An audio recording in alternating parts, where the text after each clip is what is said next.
So like the creative light switch, that usually turns on for me first thing in the morning. I have to turn it off and go, okay.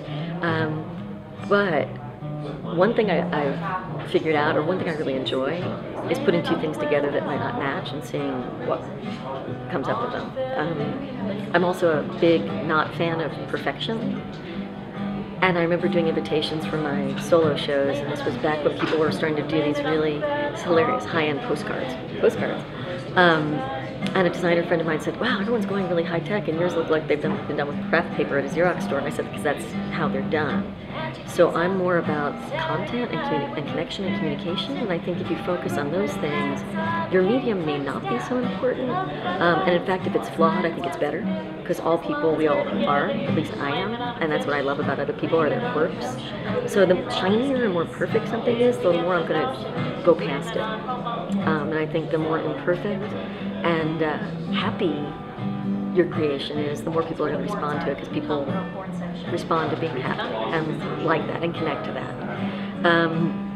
There's an interesting story with this little project, which is something I'm doing every week at my local bakery. And again, I think effortlessly, if it's effortless, you're probably on the right track. So I happen to like baked goods, and this woman is my local baker, so I tended to go in there every day anyway, grab a cupcake before or after yoga, or with no yoga, it's fine.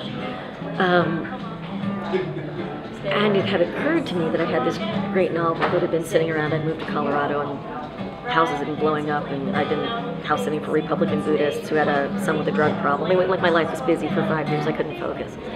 But now I could, and I was like, I love telling stories on stage, but unusual stages.